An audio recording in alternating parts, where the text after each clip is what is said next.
Well, welcome back. This is our last lesson in this chapter, our last video, and this one is on trapezoids and kites. We're going to specifically talk about kites in this lesson, and our focus question is, how are triangles useful in understanding kites?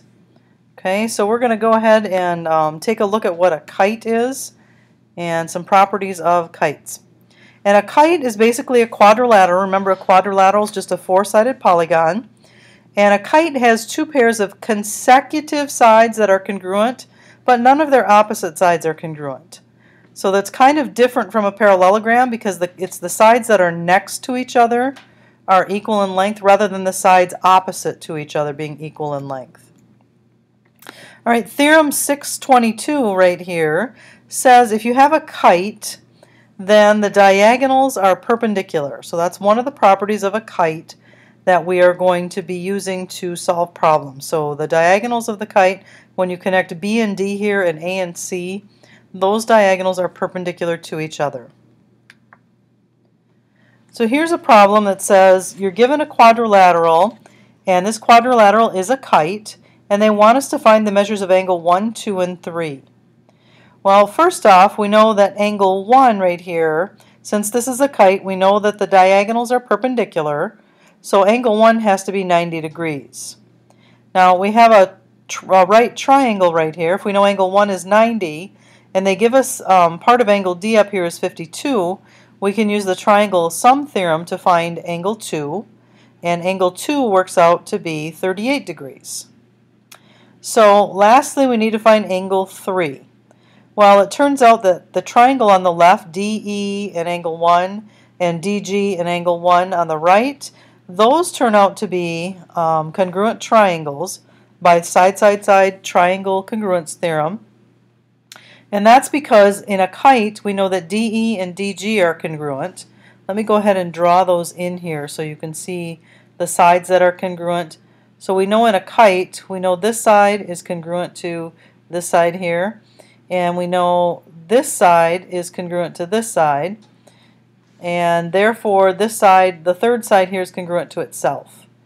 And sorry about my marks here, this is not lining up the way it should be. So those are the three sides that are congruent. So by the side-side-side triangle congruence theorem, these two triangles are congruent, which makes angle 3 congruent to 52 degrees by corresponding parts of congruent triangles theorem.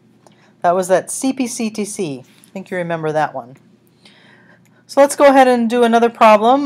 Problem 4 down below says quadrilateral KLMN is a kite.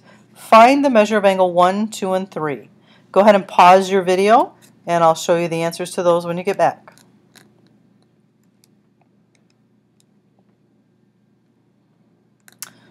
Alright, I hope you had a chance to try those. Let's take a look at what we have here. Since this is a kite, we know that the diagonals are perpendicular to each other, so we know angle 1 is equal to 90 degrees. Angle 2 and angle 3 are in the triangle on the kind of the top left-hand side here. We're given that this angle NKM is 36 degrees, so we know angle 3 has to also be 36 degrees. So now we can solve for angle 2. We know this is a right angle opposite the angle 1. So if we just add angle 1 and 3 together and subtract from 180, we get 54 degrees, and that is then the measure of angle 2. Alright, here's kind of a summary of the different quadrilaterals that we've talked about. We've talked about a lot of different properties and several different quadrilaterals. So a quadrilateral, remember, is the most general term for a four-sided figure. And then we get a little more specific. If the four-sided figure doesn't have any parallel sides, but it has consecutive congruent sides, that's called a kite. If it has one pair of parallel sides, it's a trapezoid. Okay? And then there's a specific type of trapezoid where the legs are congruent, and that's called an isosceles trapezoid. If our quadrilateral has two pairs of parallel sides, we call that a parallelogram.